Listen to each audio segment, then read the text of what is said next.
Hello, hello. What is up, everybody? This is Marshall Lee of DonkeyJawProjects.com, and welcome to the 100th episode of the Early Bird Artcast. Today, we have guests that are waiting here. Round of applause, everyone. There we are. We got a crowd. So today I thought we would, since it's the 100th episode, let's try to do something a little bit different than what I usually do. And usually on this show, we try to keep it pretty positive. We try to, come out, even if things are going bad, we try to have a positive outlook and shine things on the brighter side. Bring some tips and things like that. But today we thought we'd do something different. We'd go on the negative side. So don't worry, it'll be fun. But it's basically, the thing is a lot of us, everybody in the world has been going through, obviously, this whole pandemic situation and whatnot. And so a lot of the people in the world are starting to see a little bit of a dose of what us artists commonly have, which is hanging out in our houses and not really going out to see the light of day very often. So that's why I titled this episode "The Lamentation of Cave Dwellers."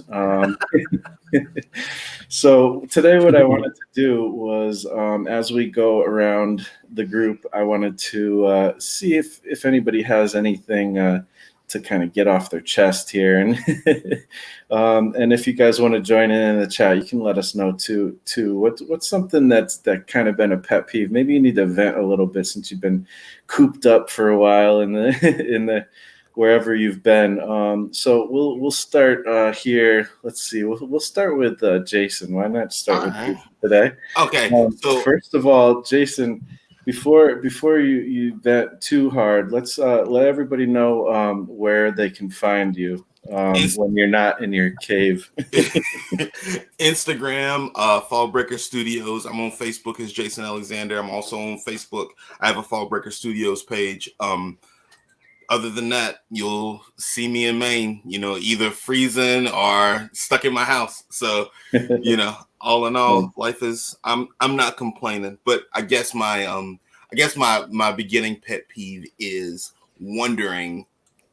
I wonder how a lot of people are going to go back to being told like what to do by the overbearing managers of the world. Like once all this settles, because my tolerance meter, like I've been around my family for almost 2 months now. I'll be around my family for 2 months straight by the time this is all over. And it's just like your BS tolerance, it shifts a little bit, I've been, working on doing what I enjoy, but going back to the normal grind it's going to be good, but there's a lot of things about it that I already can tell that I'm not going to be looking forward to.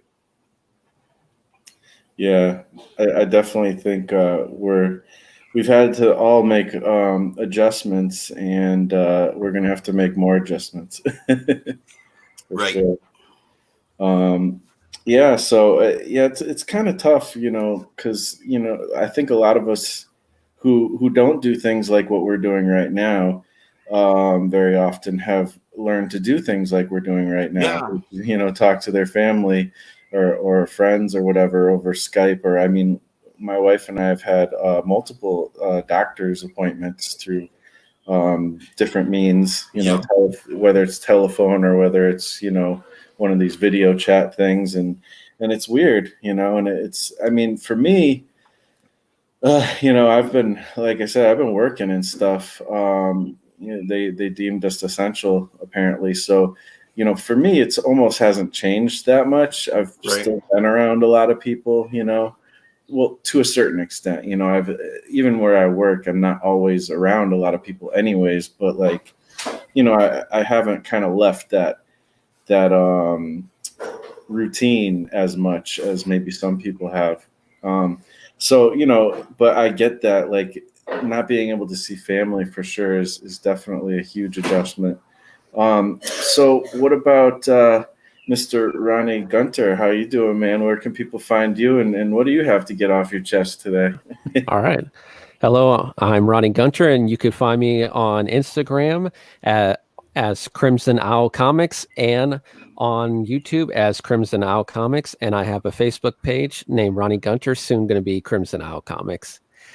And to get off of my chest is that I'm an essential worker as well, and I work for Walmart, and I am tired of people coming into Walmart with their whole family, and especially seeing parents wearing face masks, but their children aren't wearing face masks. Like, guess what? If your kid gets sick and then kisses you on the lips or gives you a hug, you just got sick. You wasted a face mask. You wasted a face mask. Or guess what?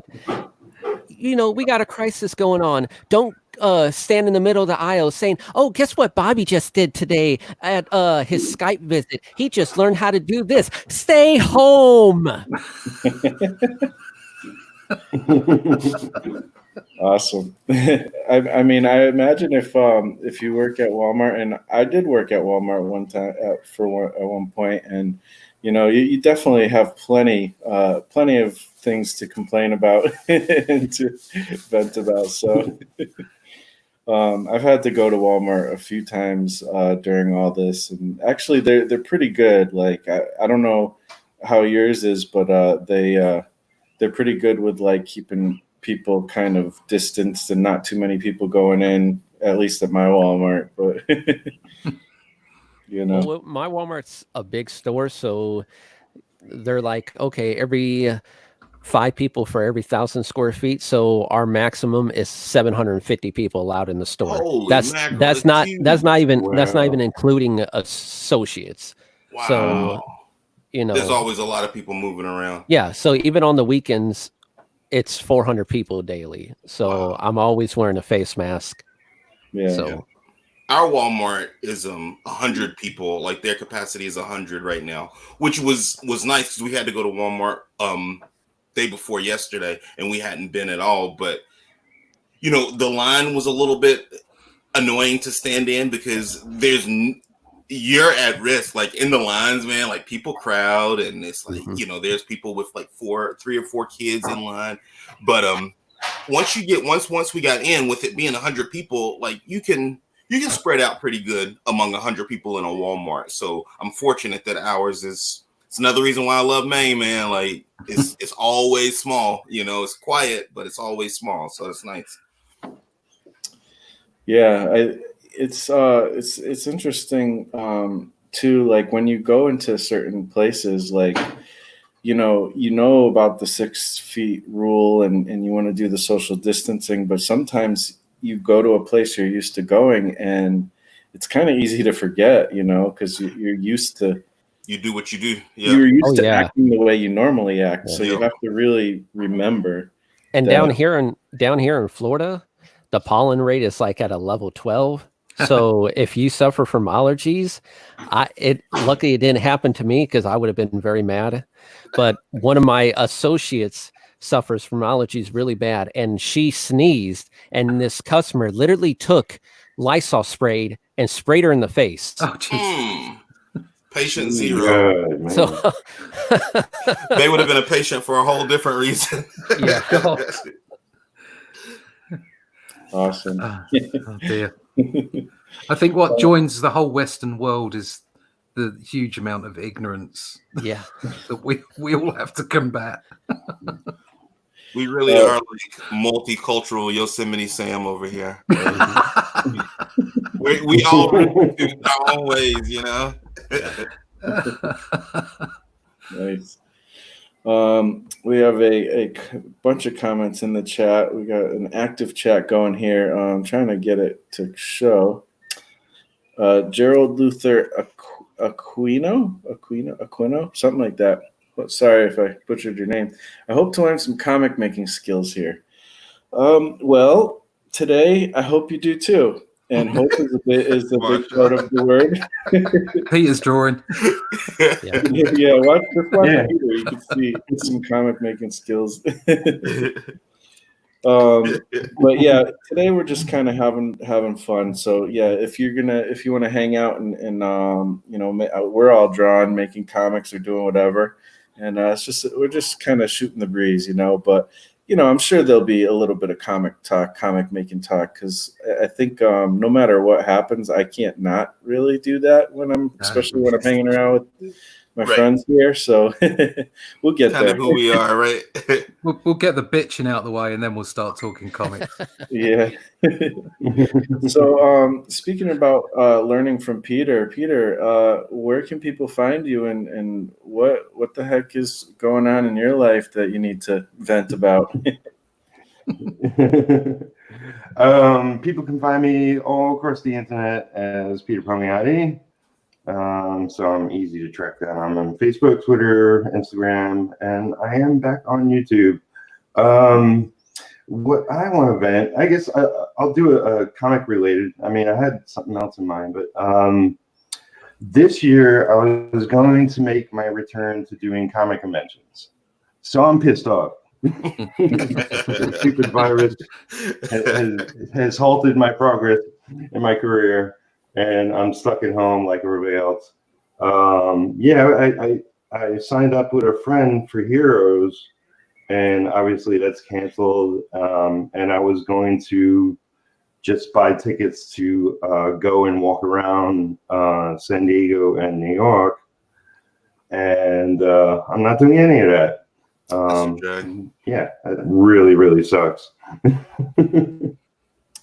Yeah, it's tough. I think a lot of people's plans got thwarted for sure. I know, especially any kids who are seniors in high school, it's like kind of rough for them. Especially, when I was growing up, I didn't really care that much about my graduation, but I was just glad to have graduated. But people really look forward to that, and they're missing all those events and stuff. And I know a friend at work actually was supposed to be getting married and stuff, and obviously that can't work out as good as you would plan. Everybody gets together, so it's tough. Yep. I was gonna do my first birthday this year, like the first time that I've ever celebrated my birthday. I was gonna do this year for my 40th. And wow! So I'll call the fire department and see if they'll do a parade past the house or something. 40-year-old man outside waving at the fire truck. Make sure they throw candy at you. Right.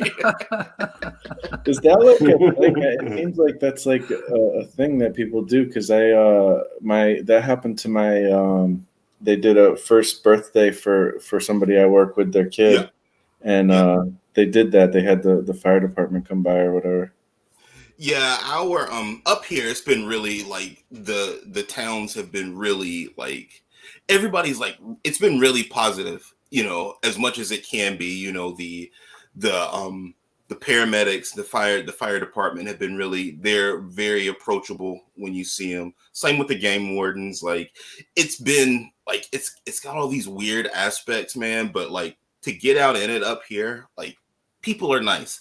And it's like, even though we're all wearing masks when we go out, like, people are like noticeably friendlier. Like, people are more willing to engage because we're all stuck at home the same way all the time. So it's been a little refreshing. Me and my wife were just kind of playing around. We were in Walmart, and we ended up dancing in Walmart, and it was like, you could tell that it was like, it got a good chuckle out of a lot of people. So it was well worth it. So I love a lot about what's happening other than what's happening. I guess that's the best way that's the best way to say it. Yeah. Like, I love being home. I love like realizing what I want to do for my future. It's like, I've had a month and a half to draw, and it's like I've made pretty good headway with it, but it's just been nice. I never would have. I feel like I've added 5 years onto my life, because I never would have. From now to March, I still wouldn't have even come close to being off a week total of work. Yeah. And, I've just been home, and, it's been trying at times because there's a lot of inconveniences, but it's enough for me to say, okay, like, it's time to really say, okay, you've done it. So now do it, and don't need a pandemic to do it for. So we'll see what happens. Yeah, that's pretty cool. I know it's the negative show and all, but I wanted to get that out too. No, I mean, I think any stream I do is kind of allergic to negativeness anyways, Exactly, no matter how much I try. So yeah, moving on then, let's get a little bit to more of the negative stuff. Speaking of negative, let's go to Mr. Russ now. Russ, where can people find you, and what do you got to gripe about today? Right, you can find me on YouTube as Comic Book Black Belt. You can go to my websites, russleach.com, comicbookblackbelt.com, or onlydeathcansavus.com. Sign up for the email subscription list there, and all the other normal places, Twitter, Instagram, Facebook, that kind of stuff. Yeah, you know what? I took you literally, and I actually had something that I was going to gripe about. But listening to everybody, I can't do that now because it sounds so pathetic. Hey, everybody, Russ, if you got a real gripe, I'll do a real gripe. I have got a lockdown related gripe, so I'll get onto that. You're absolutely right about people being nicer to each other. I mean, I live out in the sticks in a little place anyway, and people are generally quite nice, but there's definitely been a change in the atmosphere. There's a change in attitude between people. There's no doubt about that. My wife works at a local store. They only allowed, I think, 10 or 15 people in at a time. But people are behaving themselves, and my life hasn't really changed a huge amount because I sit indoors drawing all day anyway. That's my job. So I'm fortunate about that. And you're absolutely right. It does add years to your life. I've been working in my own on my own business as self-employed since 2000, and I'm 96, so I'm doing really well. Awesome. But hey, no, I thought you said this was negative. No. But it's no doubt it is a good thing, and I think it will be surprising how many people find what they really want to do. But that aside, I'm going to complain about the fact I've not been able to go training.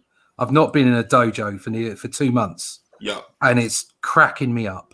So every day I train, and once or twice a week I go out in the garden and I do my kata, and I haven't been able to punch anyone in 2 months, and it's freaking me out. There you go. Absolutely freaking me out. It's not good because it's that whole Zen thing. We all go to the dojo, we all train in karate, and part of it is combat, and we're all, you know, we're there for each other. It's respectful, but we fight. You know, a few of us fight, and it was Neo in the Matrix who said you don't know someone until you fight them, and I know some people really well just because I fight them. I don't spend a lot of time with them drinking beer or anything, but we fight a lot, and that's sending me off the deep end. Awesome. But other than that, it's not so bad. I think you've always got to look on the bright side. I'm being negative, but you've always got to look on the bright side of me. Yeah, I mean, you know, a lot of us want to avoid fights, but you're griping because you never got to punch them. Yeah, I know. I've not got to punch anyone or be punched. There's something I find it quite cathartic to be hit. So that's Russ's form of meditation. Honestly, you know, you might have to change the name of your YouTube channel pretty soon if that's going to continue. We have Mr. Peter Seckler here as well. He looks like he's muted. How you doing, man? What's up, Peter? How's it going? How's it going, everyone? Where can people find you? Do you have anything noteworthy to gripe about today? No, it's my birthday today. Hey, happy birthday! Happy birthday! Happy birthday! Thank you so much. I don't have anything to gripe about, really, all things considered. But where can they find me? On YouTube?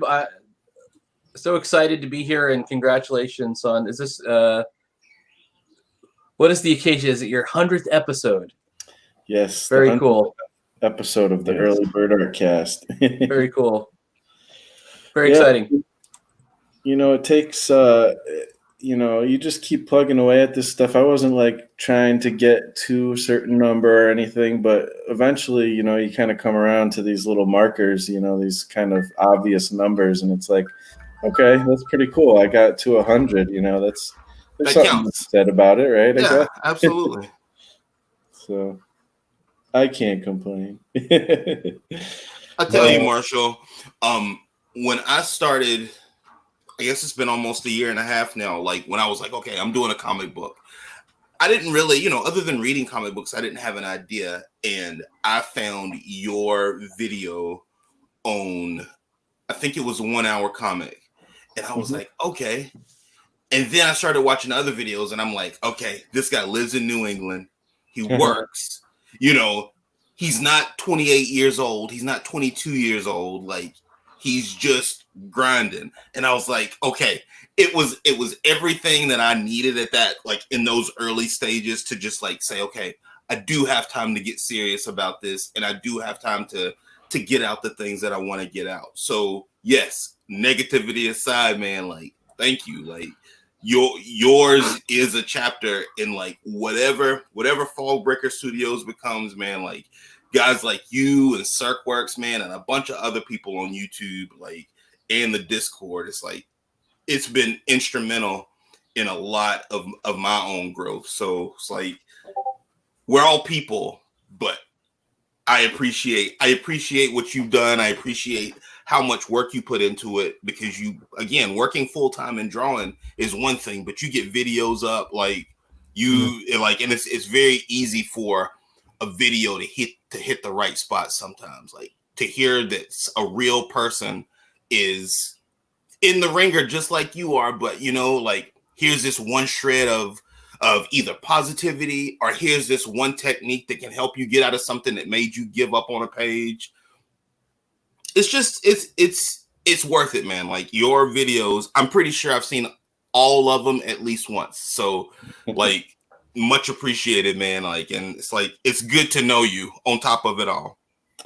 Yeah, man, you too. Absolutely. And I appreciate that. And, you know, it's honestly, it's really, it's me just kind of continuing to pass the baton, because I've gotten the same thing, you know, from a lot of different people in the past, and even from all of you who have been part of the show and who have had your own YouTube channels. And I mean, you guys inspire me just as much as I maybe inspire you, you know. So it all kind of, that's why it's so cool. It's such a cool community, you know. Yeah.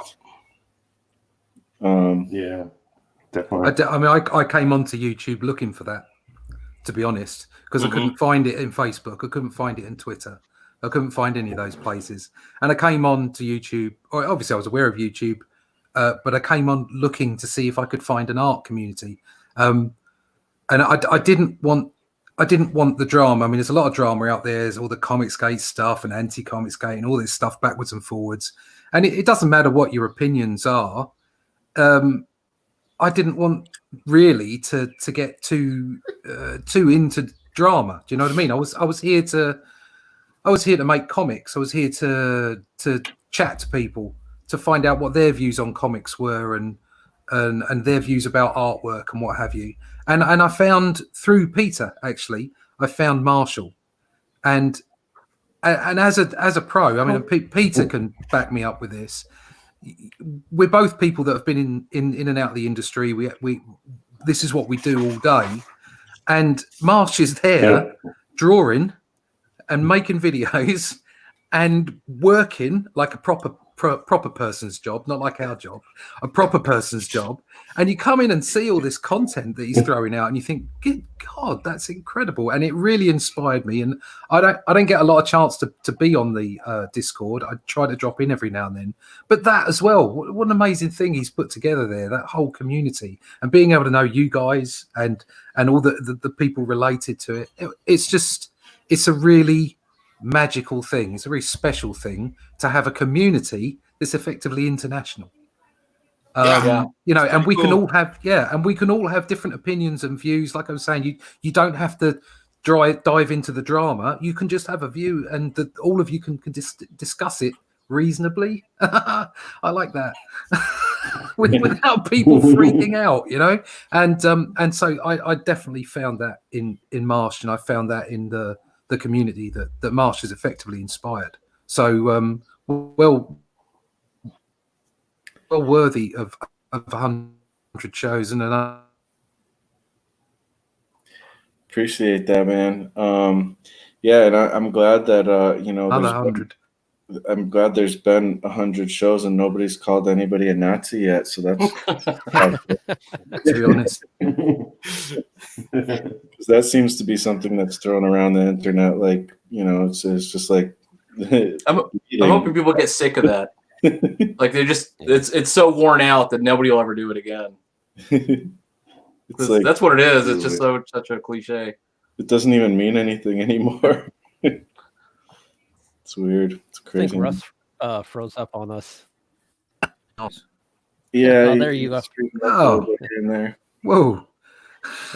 Slowly everybody's screen was going out. It's like, oh my God, what's happened? Like, is Russ doing the mannequin challenge? Oh, that was scary. Yeah, no, yeah, let's get rid of all the shit throwing. I don't like that. Yeah. Absolutely. Michael Inghart has just suggested he should accuse us of all being communists for variety. Yeah. I mean, let's do all of the do it. all of the failed political movements of World War II Europe. We should roll through all of them. Let's do them all. Yeah. Anyone think of another one? We can. Was there a? That's about as extreme as it gets, isn't it? Yeah. I guess once you got those two down, it's like, yeah, you got the big two. So what else is there? Everything's just derivative. Yeah, it's if you turn on the news, you'll hear a lot of that anyways. So you don't have to come here. You can just go to YouTube. Exactly. Yeah. I turn that off and come onto YouTube. I'd hardly ever go near the news anymore. Yeah. We were having this discussion the other day about journalism. I just can't be arsed with it. YouTube's where it's at. Even if there are some lunatics on it. Didn't they take down David Icke's YouTube channel? I heard that. I saw that on Twitter. What a stupid way to manage it. Just like stopping people from talking, even if they're talking crap. It's just a really, really stupid thing to do, because now there's a whole bunch of people thinking, oh, all right, maybe he had something. Maybe he must have been saying something right. It's like the lizards run good. I love it. Crazy. I really do love David Icke. Like it's like I don't need to subscribe to everything to enjoy it, and I dig David Icke. I think the problem is it doesn't matter where you go or whatever view you find. There's usually some essence of reality or truth in all opinions somewhere. And like David Icke, this is a way with the fairies, but actually he's a very good researcher. So there's some things he researches that appear to be okay, but of course you add them up with the stuff that's completely bonkers, and you're like, oh no. He had a lot to say about Jimmy Savile way before I even knew who Jimmy Savile was, But to each his own. I enjoy a good conspiracy, and I've seen a lot of them make sense, and there's a lot of them that are just fun stories, You know they're never gonna find Bigfoot on Finding Bigfoot. Exactly. That's why it's really that's why it's really important to have a broad church of input. So you can I follow all kinds of people, and I'm sure that there are lots of people out there in Twitter land that would unfollow me in a heartbeat and would call me a Nazi or would call me a communist, Michael, for following these people. And it's like, all I want to do is I just want to hear input, as broad a version of reality or of people's opinions, at least, to bring in. And you're absolutely right. A really good conspiracy theory is absolutely diamond. It's golden for coming up with story ideas. I would say it's great for us. Absolutely. Yeah. Michael's saying he used to play for Hereford United. I don't know how good he was. What's that? I don't know how good David Icke was as a football player, but Michael Ingart is saying he used to play for Hereford United. I think he used to commentate on the snooker as well. Yeah, it might have been the snooker. Yeah, a British pastime. I've only seen that on like Mitchell and Webb, the snooker commentary. Just my favorite skit on Mitchell and Webb is the Yes. You guys are talking different languages. Is that the one where they're in the booth and they're commentating? Yeah, yeah, it's fantastic. They're in the booth with cigarettes and beer. And Yeah. it's, yeah. Yeah, I like that. Miss, okay, we've got somebody asking, do you have a tablet? Graphics tablet. That's Mizu. Oh, I can't pronounce that name. It's showing my ignorance. Stoichkov.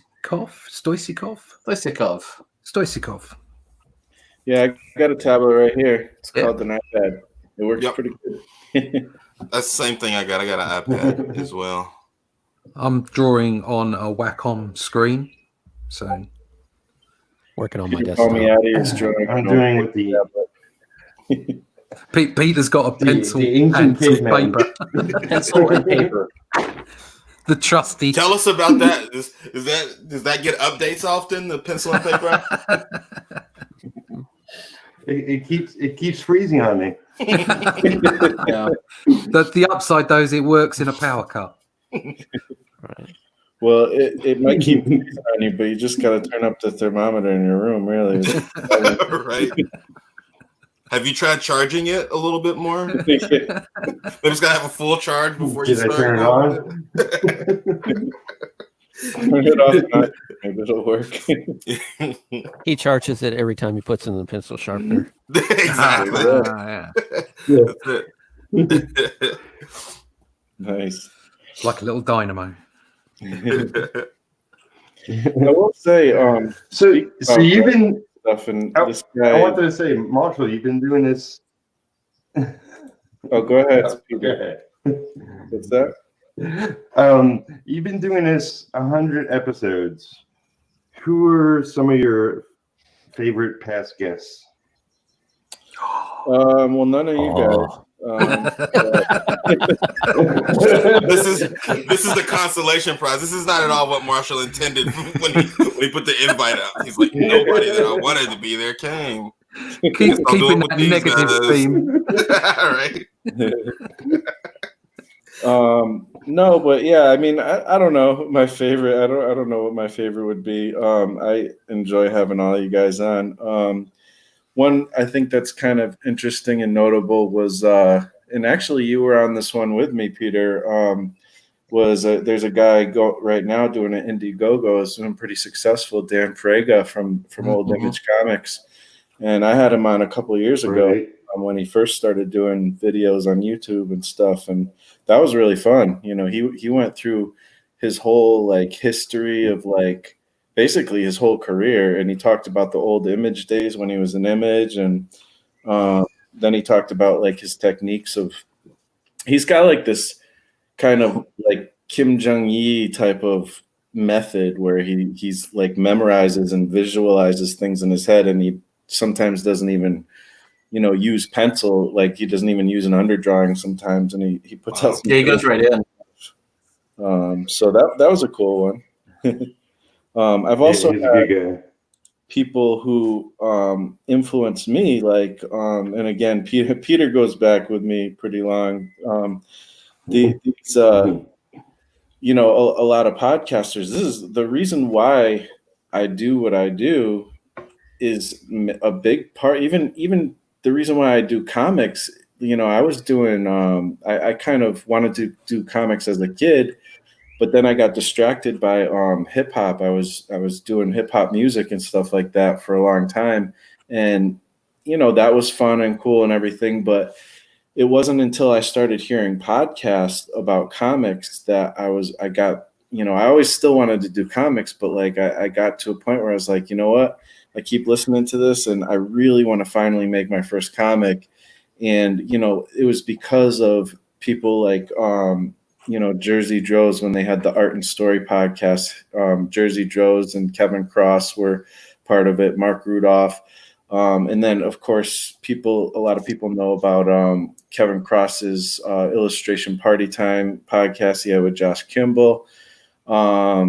you know, and there was a bunch of other people too. Like, actually, I've noticed Javier Hernandez. He just recently started his YouTube channel, and it's called Low Comics. And he's another big influence. Him and Ted Secco. These are probably people a lot of you might not know. Yeah. I have like their art on my walls and stuff. And there's some other people too. Jim Lujan, he makes some pretty cool animations. He's been on my show and stuff. These guys I actually want to get back on, because to me, like back in the days, podcasts, like when podcasts first really started kind of gaining ground, that's what I was into. I was listening to podcasts, and eventually YouTube became more of a thing. And, you know, I know myself and Scott and you know, Peter Palmiati here and Kevin Cross were some of the first comic guys to really start getting on YouTube. I'm sure there was probably other people before us, actually, definitely like Mark Crilly and stuff. Obviously, he's like the first. Mark Crilly was another big one, yeah. And you know, but back in those early days, I think a lot of us didn't really even know what we were doing. You know, we just kind of flipped on the camera and started talking about something related to comics. You know, and it's kind of cool because it's built up to this. You know, which is still pretty much in that similar vein. You know, a lot of times I just flip on the camera and talk about a topic. You know, but it's cool because we've built a community. And you know, there's all these different pockets of communities now on YouTube. There's, you know, different kinds of comic communities. So it's just grown a lot. And it's really cool too, because, you know, we're at this place where we have this virus situation, and it's crazy. And it's like the comic industry is maybe like collapsing, you know. I'm not saying that's definitely the case, but we'll see after all this kind of goes through. It's having a bit of bother. Actually, yeah, for sure. And you know, but you know, we've all been building this community now for a while, and even if you're just kind of jumping on board and kind of new to it now, you're able to come into this, and now we have a way, an opportunity to kind of breathe kind of a fresh thing into comics, and hopefully it won't all be people at each other's throats, you know, because there is that, obviously, but hopefully there'll be some good push where everybody can, for the most part, get along and have some collaborations and make some cool stuff. I mean, I know Peter Seckler here, you know, you're putting out that anthology, working on that and stuff, you know, and that's such a cool thing, you know. Actually, I'd be interested to hear you chat about that a little bit, how the progress with that. Obviously, I'm working on mine right now. I'm hoping to get done sometime soon. Just keep it steady. Don't injure yourself. Yeah. So the 9-volt anthology, it's going really well. I'm already done with my pages for it, and so I know it's at least 40 pages long, right? And then everybody else, Tibar's thing is getting edited. Other people are working on their pages. So it's going to be a full-size book, and it's going to be available at cost, right? So it's a superhero, PG-rated superhero book. When you were talking, about, you know, the comic industry is collapsing, and yet I have seen more people creating comics recently, maybe in the last 6 months, than I've ever seen. So obviously, some of those people are going to turn pro or just turn amazing, and some of them, and obviously, some of those people are already there. I'm very much still in the amateur space, and I know it. But there's been so if you just go on Instagram and you can see people posting their comic pages. My teacher, I'm taking the Kubert class online. My teacher is Tom Mandrake. He's Swamp Thing and a couple other things. He goes, yeah, I'm just starting up a web comic. I just got on Tapas. I'm doing, you know, so I don't know if it's if it's an industry shake or if it's a reorganization, or if this starts some kind of, I don't know, maybe, you know, I like the sort of amateur level Teenage Mutant Ninja Turtle style comics are kind of my favorite. Or Walking Dead, you know, even when Walking Dead first came out, it was black and white. It was not drawn exactly like everything else, but it still had plenty of action, plenty of story. I just think whatever happens with distributors and giant companies is going to happen. But seeing so many people doing comics now, if you go on Indiegogo or even Kickstarter, there are so many people putting out comics right now. You can't find anything. It's there must be 40 or 50 titles out now that you could back on Kickstarter or Indiegogo. And people are just now getting over the point where, you know, when you saw that first wave of people getting on Indiegogo, you saw a lot of campaigns that went unfulfilled. People didn't know what they were doing. They would say, yeah, I've got an idea for a 200-page graphic novel I'll have done in 3 months. We've seen less of that. We've seen less of that. People being a little bit more realistic with what they can probably accomplish and, you know, what they can get together. I think don't be surprised if somebody like Indiegogo comes up with a comic only. Oh yeah, I would love to see a comic only crowdfunding platform with better. Absolutely, yeah, that's a great idea. And I think the word we were missing from our description was mainstream.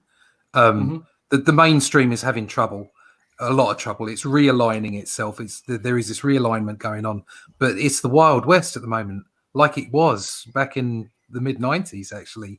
And it's like the 30s. It's like there's remember when there was Quality Comics and Needor Comics and Holyoke, everything, everywhere. Timely, and everybody's doing something. And the fact that, I mean, I always lament the fact that there aren't comics in newsstands, but that doesn't help independence. So I think what's happening now is the internet is becoming the newsstand, because there's so many shop windows. You can just go everywhere. And I think that's where it's going. And I think we're going to see a resurgence of comics, because comics have never gone away. And the trouble is so many kids and it is kids that is the missing aspect of the market. Yeah. Because we're not forgotten. Yeah, we're not generating the new consumers as they grow up. It's great to have dark comics, but you need to have comics. And I don't want to talk down to kids. We've had this discussion before, but you just want to give them adventures as fun, but also educational, all kinds of stuff. Comics can be everything. And you want to give them that opportunity to buy that stuff. And I think that's where we're going. I think there is an opportunity here. There's always an opportunity. There's a book that I'm reading right now. It's called The Snowflake Method. It's for writing novels, and I'm using it for help with my writing. And the guy makes the point that the target audience for Harry Potter is 11-year-old boys. Everybody else bought the book. Yeah. It got huge, but that first book had a very specific target audience, and that's where it grew from. Yep. So I think once you set that baseline, then you can grow up and get bigger and bigger and have all of those other kinds of stories. But I think that you got to start at some kind of generate that audience. And kids love comics. I did Alternamine twice. It's hugely popular. Yeah. Yeah, I mean, Alterna's a great example, and it's a leader as far as I'm concerned, of showing what you can do out in the marketplace and how you can appeal to such a broad audience of all kinds of different people. That Alterna's fantastic. Love Alterna. But yeah, I mean, the comics I grew up with, Marvel comics for the most part, they had all kinds of politics and philosophy and all kinds of stuff in there, but they weren't ramming it down your throat. It was part of a story. It was all about character and story-driven stuff. And I learned vocabulary from weird places like Thor talking stupid, Shakespeare in space, as it was. And that kind of stuff meant that I moved on and read novels and all kinds of different books. And we're missing that. And there was a long while where comics were just a dirty word as far as education was concerned, for instance. I mean, I know that we're talking about Harry Potter. I can't remember her name, the writer. She didn't. That's it. That's the one. She insisted. She's an obscure, not very well known writer. Yeah, I'm not very good with names. She insisted that Harry Potter would never be in a comic because she considered comics to be just trash, effectively. And as far as I'm concerned, she isn't a very good writer, but that's just my opinion. But what she was good at was coming up with ideas and putting that out and getting it on a page and getting it done. Because if you're not in it, you can't win it. And she got it out there and she did it. and it was those ideas and concepts that caught imagination, and you can do that in comics even more so, I believe. Absolutely. Big advocate for comics and for adventure and fun. Yeah. So. I remember being. Oh, sorry, Marshall. Go ahead. No, that's all right. Go ahead. No, I was just gonna say I remember being like 10 years old and reading an X-Men comic about drugs, and 3 or 4 years ago I found an article that was making fun of the comic book for being like a anti-drug PSA, like being like a bad version of a sponsored comic, and I'm like, yo, I just remember reading like an X-Men comic when I was a kid, like. So no, it's like that was. I think Marvel did it a little bit better early on with the messages without like cracking you across the head with an agenda, because they're two different things. Yeah. But no, it's like we have a medium that can like teach kids heavy things, and if we make ourselves as good as we can be, we don't even have to make it be something that a kid has to sneak into a house. No, it's exactly. like a lot of my writing is cult based. It's a lot of it is about the cult that I was in, and I always tell my wife is like, my goal is to have these books available to where a kid can throw it on a bookshelf and their parents don't even look at it to police it. They can look at it and there's no secret, hidden, divisive message, but it's just, it is things that can make your brain work when you grow up in something that you might feel like is not quite right, but you don't really know why. So no, it's like ours is a very, very, like, I told Robert Ogre all the time, I'm like, we're the cave drawers. And it's funny that you chose that name today.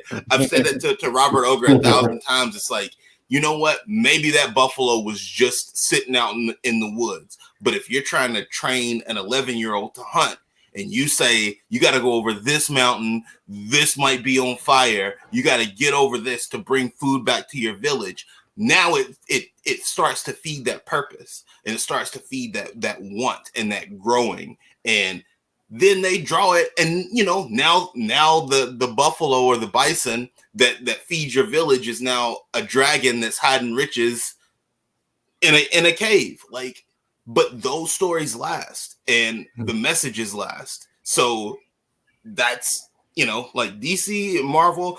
DC and Marvel can go, like, they can. And look, there's 6 people here that do comic books that I would be willing to read any and all of them in one sitting. And so I will get my comic book fix.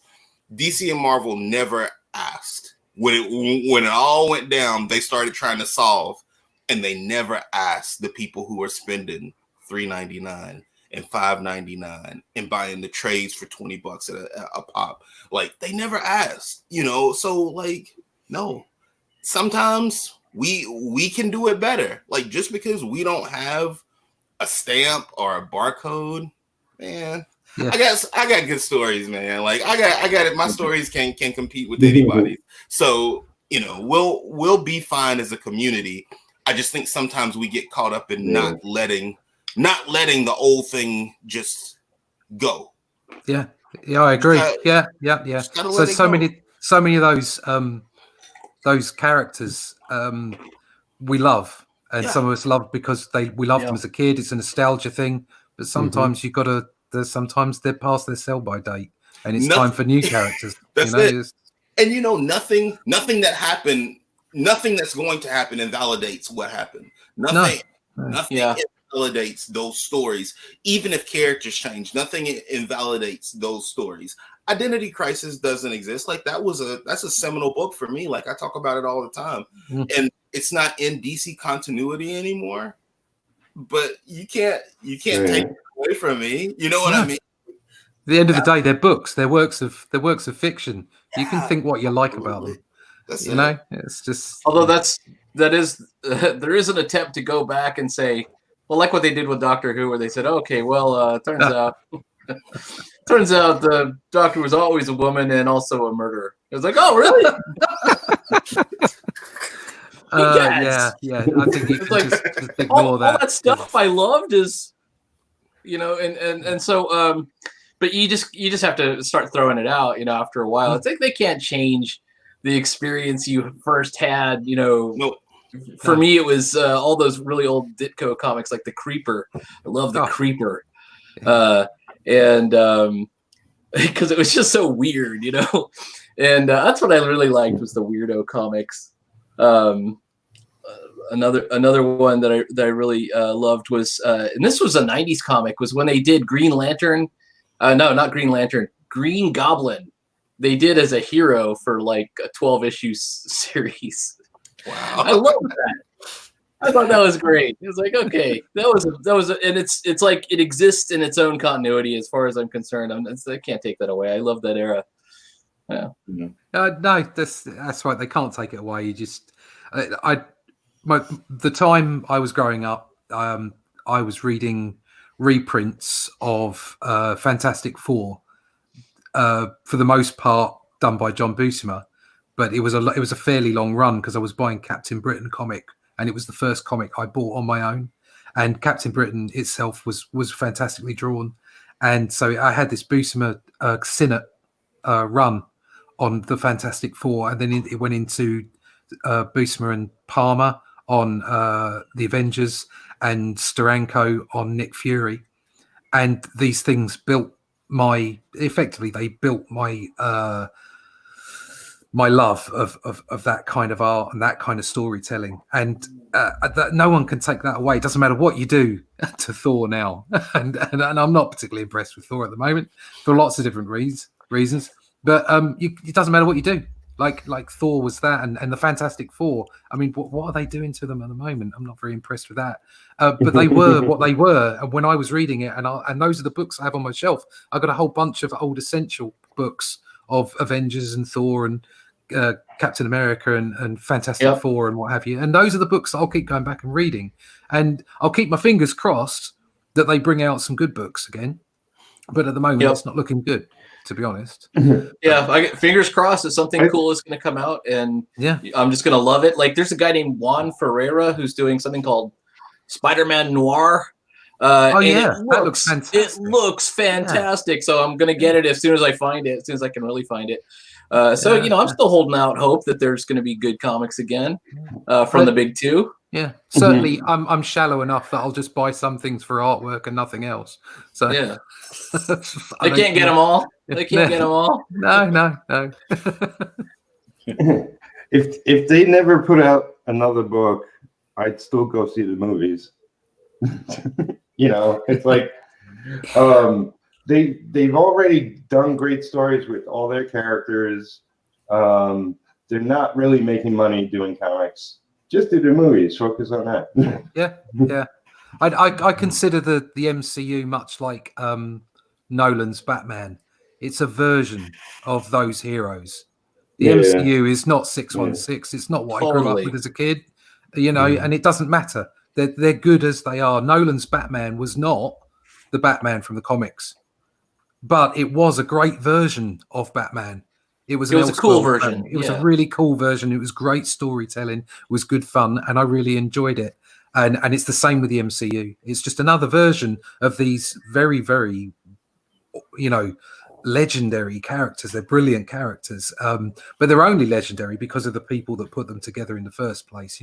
Jack Kirby, Stan Lee, Ditko, the Buscema brothers drawing them, and Starlin with his, cosmic stories. These are the people that created these things. These are the people that made them legendary, and they've been able to bounce off that and put them into a comic universe, as it were, on the big screen, and it worked. But it isn't them. It isn't the same thing. And like you say, that's fine. You can compartmentalize these things and enjoy them in their own right. Yeah, as far as the comics go, it was always the creators I lean towards. Like, if this writer was on the book, if this artist was on the book, I picked it up regardless of the character. Yeah. So that's why independent comics rule. Yesterday. Yes. What's that? So that's why independent comics rule, because it's the writer, the artist, it's all one person or like really heartfelt teams that are putting together their comics, and Yeah. Yeah, I was thinking about that the other yesterday actually, like something that's kind of cool about comics, like the kind of the tradition of it is even though it's kind of two sides, but like obviously creators have in the history of comics complained about the fact that they don't get the credit or they don't get paid what they should and things like that. And there's definitely been, some pretty rough instances with that. But at the same time, there is something cool because, like, when you open up a comic, usually right in the beginning, especially back in the days. I mean, it's always gone through different phases, but there will be like a section that says this is the artist, this is the inker, this is the credits and stuff. But it's like right there, right in the beginning usually, and I think that's kind of cool because like sometimes I would read a book or even especially watching a movie, like, and maybe everybody's different. I know people do follow like directors and stuff, and I do too to a certain degree, but like, I don't know, for some reason I just never really I was in it for the story when I watch a movie or something, and I think about the characters and stuff. But I don't know. In comics, I mean, I guess every art form credits, their thing. But I don't know. I thought it was cool. Like you can see who did each part, like in comics, and maybe that lent it because it came right in the beginning. Maybe that lent it more towards people following certain anchors and certain artists and writers and all that stuff. I don't know. I just like that tradition. Yeah, Wizard was the first thing that really made me learn about the people behind the scenes. Like I started to get into Wizard right around like in the early period, like a lot of us probably, when Image was just taking off. And I remember, you read about what Todd McFarlane or Rob Liefeld had going on, and it made you interested in finding those books, especially like for somebody like me who I didn't have access to a comic book shop. So it was like whatever I could get at a drugstore or a grocery store, for a lot of the time. So it was always good to start to learn and to, like Wizard had like the coolest write-ups on creators. And it was like, these are people that just set out to do it. Like this stuff didn't come from nowhere. So it was, I don't know. It's like, that was my first foray into like not picking a book by the cover. Cause that's all I ever did. I'm like, oh, this cover looks pretty cool, and it's like, Superman, fighting a giant robot, or Superman fighting Parasite a lot back then. So those were the things that drew you. So it wasn't people. And now it's like, now it's mostly people. You know what I mean? Like, yeah, we're promoters now on top of so many other things. So it's like, yeah, you can draw, but you gotta drum up your own business there. We are our own Wizard. My Instagram is my Wizard Comics, so yeah, it's just, I don't know. I was just listening to what Marshall was saying about the people part, and I dig it. I get it, especially with comics. Yeah. Maybe there's some entrepreneur that'll see a niche that could be exploited for millions of dollars and start a magazine dedicated to all of these comics that are out there and helping people find them.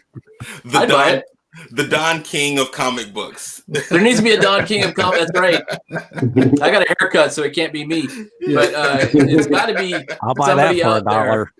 Yeah, but I'd buy that book. I mean, I absolutely. I love finding out about new creators and what people are doing and cool things that are happening. Yeah, like if we had our own previews, like we had our own like Diamond Previews book that was just folks like us, like those old like scam who's books. Yeah, but like this can like have actual meat to it. If you got if you have to have a couple of projects that you've seen all the way through. But other than that, yeah, like let's just all get together. And again, like print is something that could come back. Here's my tinfoil hat again. But if the internet gets too regulated, like we could bring something back in print to kind of just give a little bit of the old school. Underground. Yeah, absolutely. Yeah. Indicron, there's a website called Indicron that does about 75% of that, but it doesn't really do it. It's almost all the way there. It really just links to crowdfunding campaigns. Yep. But if it links to shops, everybody's independent website, that would be super. Have you seen that? I can't remember the name of it because I'm crap with names. But the thing with Niall Scala and Billy Tucci, that it's the show on YouTube where they cover crowdfunding comics. The crowdfunding comics. There you go. That's a great show. I love watching that, and I love finding out about the creators on there and what they're doing and where they came from and their ideas. And you get some fantastic people on there. Peter, is that your brother? Pop XP. Peter. Who's that? It's Pete. It's the other Peter. But Peter, is that your brother, Jimmy Palmiotti? I mean, you got the same last name. I'm just wondering. Yeah, Jimmy's my brother. Yeah. Okay.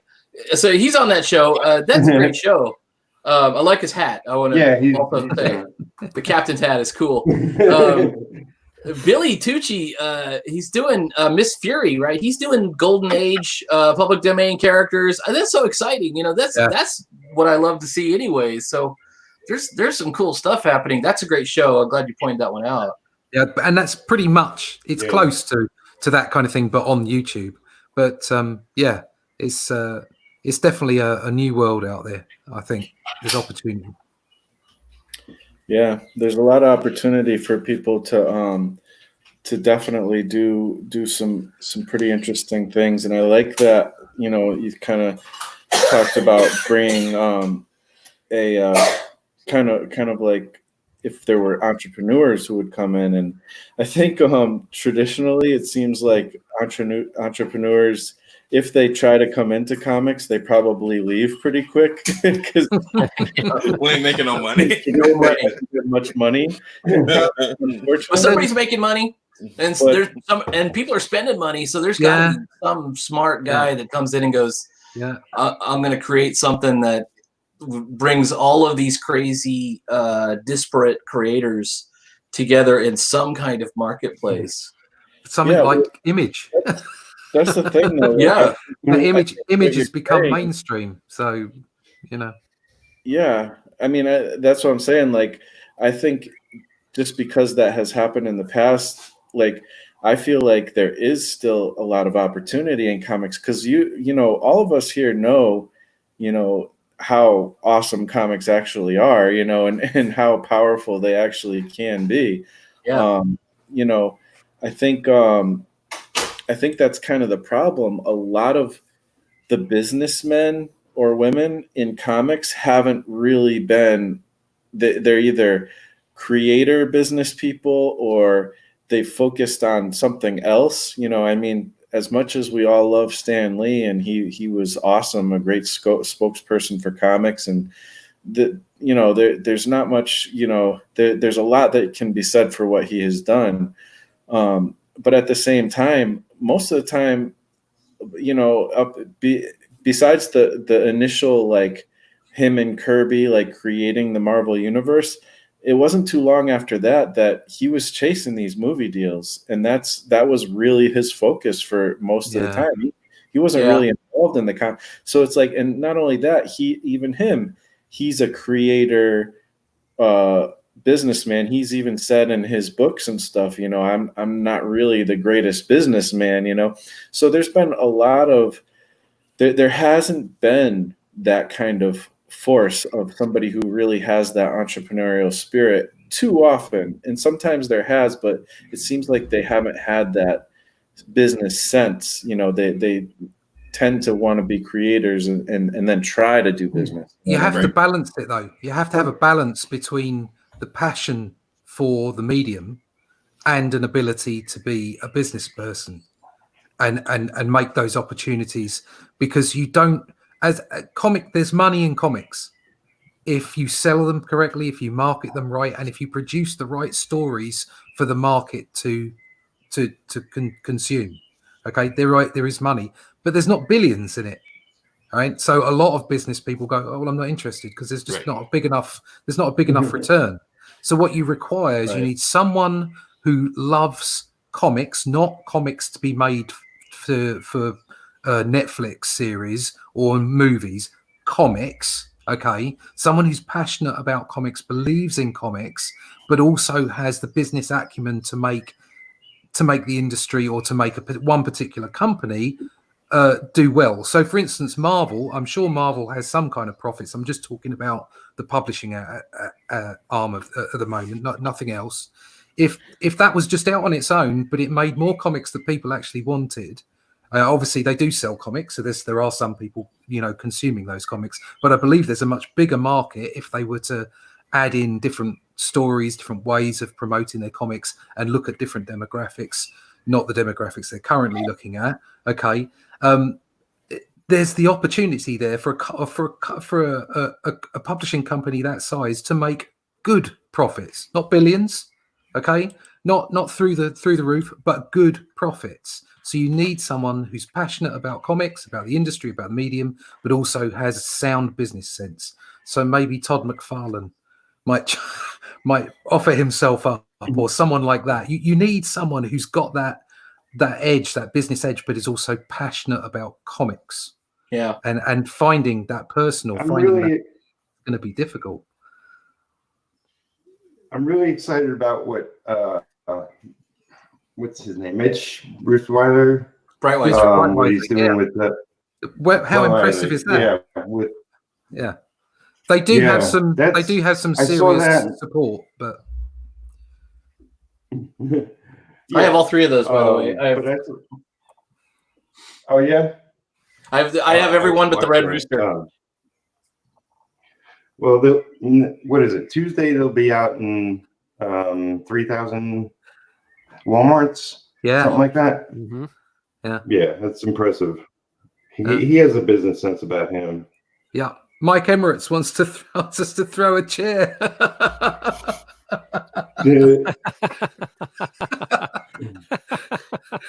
Quick, let's fight.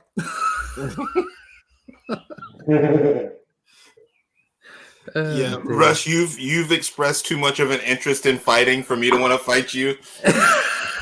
So I'm good. I've got my stick in the other room. Just did a bit of bow work. Again, I'm all good.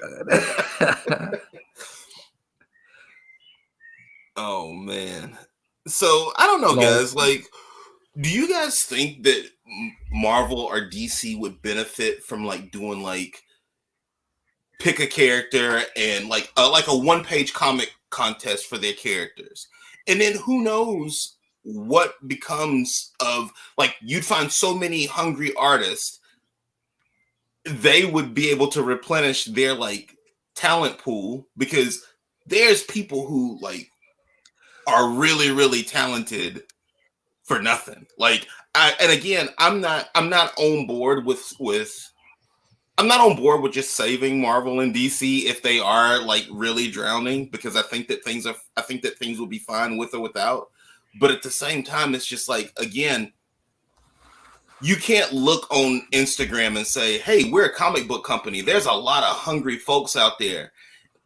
Maybe we can like stimulate our brands by saying, hey, look, we got our movie brands. Like, you could put an Avengers movie out tomorrow and it will make $6 billion. So like, what do you do for the next 25 years? Like, what do you do when you want to make Avengers in 25 years? You just make the same movies over again? Like, well, that's the trouble with the corporate nature of entertainment, isn't it? They're not looking for original stuff. They only look for stuff that they can reboot or rework because it's safe, because it's all about the money. And that was my point about finding someone who's passionate about the industry, but only wants to make enough money. Yeah, they don't have to make feet in comics. Yeah, this is not multimedia. You are a comics guy. Yeah, and finding that is difficult, and then paying people appropriately for what they do, because the books that they work on are successful enough that they can generate income for people.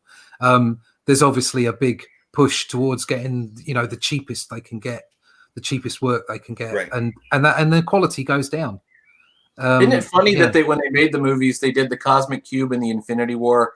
Those plots are decades old. Yeah. But how good are they? I mean, that's the whole point. The only one that's new is Guardians of the Galaxy, which was brilliant. I think Guardians of the Galaxy is great. Love that. and that's brand new. But he still kind of went back, and you could tell that James Gunn loves comics. He put Howard the Duck as his post credit scene, which is that's fantastic. There needs to be a Howard the Duck Man Thing movie. I would watch that. Oh yeah, I would. Yeah, that would be great. I love the old Howard the Duck movie. It's really crap. Yep. That's why I love it. I like that one too, even though it's bad. I still love that one. It's George Lucas. George Lucas wanted to do that right after Star Wars. He's like, now that I've done Star Wars, I've done Star Wars. What next? He's like, I'm going to do the greatest Marvel comic movie ever made. Howard the Duck.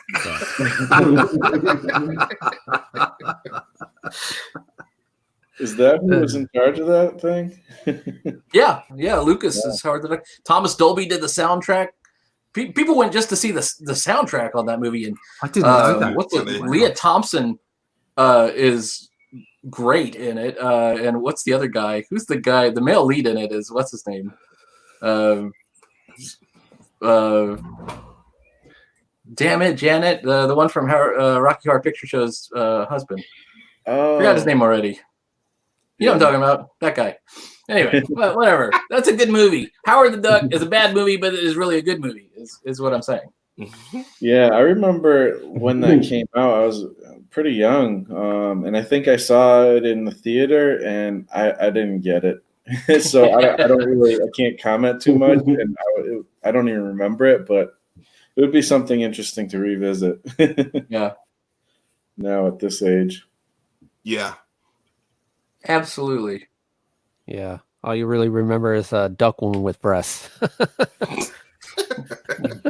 Awesome. It's I'm not sure that was a central gonna... plot in the movie, but yes. It kind of fit in, though. It fit in with stuff of that day, though, because there was some pretty kooky movies back then. There was like, oh yeah. I mean, they had, even just the Gremlins, which was a cool movie, actually. It was well done, I think. But like that, in that kind of vein, I think they even had didn't they have like a Garbage Pail Kids movie? They totally did. Yeah. A couple other ones oh my gosh, that movie was like, so bad. Anything we could try to do some kind of Jim Henson, even if it's a fake Jim Henson treatment to it, let's do it. That was like how it went that back then. Yeah, you remember the California Raisins commercials? Yeah. The claymation raisins. Like there was a lot of daring things on TV back then that people just were like, let's see how it works. But there was an 80s jubilance to it. There was sort of an 80s absolutely optimistic look to it, and Howard the Duck nails the look of it. And just like a lot of those, there's something about the 80s that was really just glitzy and positive and optimistic. Mm-hmm. Would love to see that come back. I was listening to Madonna. I just had the 80s playlist on my phone yesterday. We were cleaning upstairs, and I'm listening to Madonna, and I was telling my wife, I'm like, you can hear the mall in 1987 in this music. Like you can hear it, you can see all the stores, you can smell the food court. Absolutely, yeah, you nailed it. You can smell the food court. That's not how pop music is now, but it's like that stuff was hits, man. Like that. Like I can listen to it even now, and it's just for nostalgia purposes because it has an ability to put you in a place, which I did. Yeah, that's crazy. Like we were, I heard a thing on the radio. They said something about Janet Jackson, Rhythm Nation, and how that album actually had more #1 hits on it than any other album, I guess. And I remember the album growing up, and I think I had it. And I was like, oh yeah, we got to go listen to that. So we listened to the album, and I'm like I like it, but I'm sitting there and I'm like, it's just very much of that time. Like it does not, this stuff wouldn't work in today's radio, It exists right where it was. But it had almost the most #1 hits apparently. So that's crazy that it wasn't as universal as I thought it was, Yep. Yeah, you listen to Rhythm Nation, and every Janet Jackson song that you heard on the radio at the time is on Rhythm Nation. Yeah, it was all like you said. It's not like I'm not jamming out to Janet Jackson, Rhythm Nation back then. except for to say, like you said, this was because my sister was big into Janet Jackson. That was her first concert. I remember her Rhythm Nation T-shirt that she wore, and I remember the transition of her Rhythm Nation T-shirt being like daily wear to like a nighttime shirt to ratty to going in the trash. Like, but no, it was like it's a moment in time, man. Like that 84 to 96 is just it's gonna be hard to replicate that era of new music. You know, we might find some diamonds from this era later, but you pick them back then, man. Like you could turn on the radio and find a hit on any station. Yeah, it's kind of Russ, crazy. you're muted. That time was like, you know, everybody watched for the most part in general, everybody watched the same things, listened to the same things. Like, I mean, obviously everybody had their own tastes and stuff. Some people were more into like punk rock, or, you know, some people were more into like hair metal or something, or whatever it was you were into, for sure. But at the same time, most of what we all listened to were stations, TV stations, radio stations, things that kind of brought a lot of that together. Right. So we all were aware of everybody's stuff, you know. Whereas now everybody's in these little pockets, and I can't tell you what's popular with music, and even if it is popular, there's probably tons of kids who are into all these other different things, and they probably don't even necessarily listen to the same stuff anymore. Sure. You know? What Those do early the days kids of listen MTV. to? What do today's children listen to? I don't know. My kids are 20, 22, and 20, and they listen to most of the music I listen to. Yeah. What's that So I say? did a lot of that too, listening to my parents' music. Yep. I still love a lot of my parents' music, for sure. I think a lot of it has to do with that early days of MTV, because you would see the gamut of music. You would see all different styles of music. You would see the Beastie Boys, Run DMC, and then Motley Crue, and it would be and nobody would bat an eye. You would go from there's Billy Idol's new album, and then Cyndi Lauper, and now we're gonna play Houdini. Right. You know, right? You know, I love it all. I'm good. Yep. That's a great video. You know, Yeah. you went right into it. That was it. It was a wonderful time. I say I missed 1995. That's it. The 90s were great, and obviously we had Britpop over here, but there was such a vibe going on early 90s, and everybody felt great. The wall had come down. It was just a really good time. And, I feel so old. Thanks very much. Thanks very much for telling me that my mic was off, because I had a boomer moment there. Thank you. Not a problem. I seen your lips moving. I was like, I can't hear him. It's probably the best thing. Yeah. All right. Well, we have been going for a while here, and you know, we're on to nostalgia, and that could just go on forever. So, you know, Sorry. I think we had some fun discussion, and we got to hear a little bit of what everybody hates and some of what people love too. And we tried to keep it dirty, but unfortunately, as Mike Emirates said, we couldn't really stick to that. Nobody threw a chair. But anyways, let's go through the list again. We'll start with you, Peter Seckler. Where can people find you? You can find me right here on YouTube, my Imperial Volt channel. I just put up a video today about using 3D models, and I'm on Instagram now too. Awesome. Nice.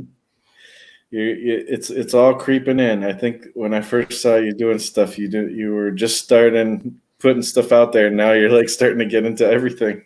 Yeah, I'm bad at the promotion, I have to say. You're doing fine.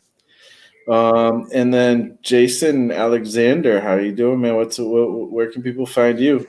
I am Fall Breaker Studios on Instagram, Facebook, and Jason Alexander on Facebook also. I guess that's about it. I have a YouTube channel. I haven't posted much on it, but we'll see. Like I said, a lot of the old constructs are breaking, so I'll probably get started back with YouTube and you know, start mixing it up again. So yeah, that's where to find me. Either Fallbreaker Studios or Jason Alexander, but not George Costanza. Right. Have you guys put out a video yet? You and Robert? We tried last week and we had a little bit of technical difficulties. We may try again tonight. I haven't had a chance to touch base with him today, but we'll see. Yeah. So there could be a video on the Creative Chaos channel tonight. Cool. I look forward to watching that for sure whenever you guys get to it. Awesome, man. And then the newly deemed Crimson Cowl Comics, Mr. Ronnie Gunter. Where can people find you? Hello, Ronnie Gunter. You can find me on Instagram and YouTube as Crimson Owl Comics, and on Facebook as Ronnie Gunter. And for the AAA Discord, I am a moderator, so anyone who is watching, because lately we have been having spammers, if you hop on there and start spamming the Discord, I will kick you out like I have been doing lately. Oh yeah, and that's the bottom line, because Ronnie Gunter said so. Bring it back to the Walmart rage that he needs to get off his chest. Yeah. All right, awesome. I like that spirit in my Discord. Peter Palmiotti, what's going on? Where can people find you, sir? All over the web as Peter Palmiotti. But go to my YouTube channel. I'll be working on my comic Retro that I hope to get out this summer. Right now on Kickstarter and Indiegogo is Saving the World.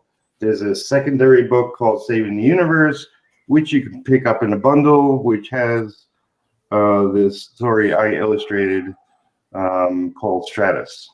So go check that out. And yeah, just lots of things on the pike, as well as Big Wrath with you. So follow along. Awesome. And Russ, where can people find you?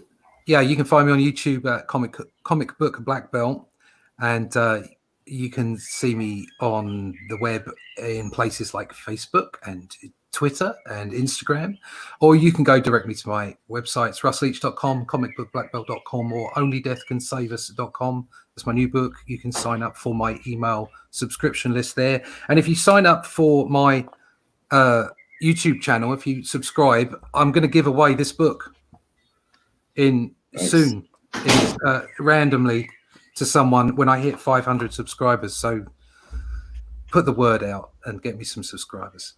Awesome. Yeah, go over there and subscribe to Russ. You won't be disappointed, that's for sure.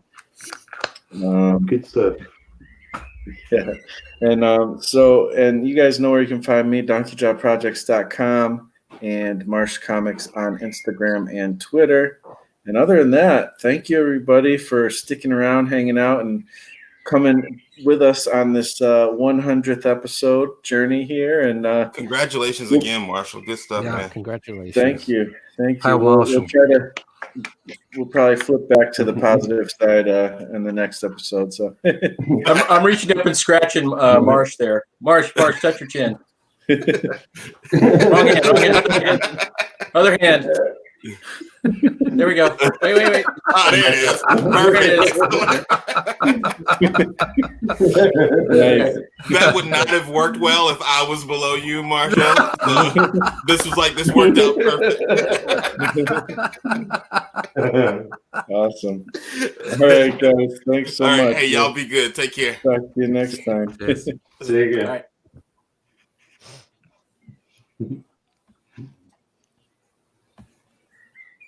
Done. Takes a while to end here sometimes. We're still live. Yeah, we're live. They're just waiting to see if Still Ronnie's trying going to hit us with a chair. Anyway, this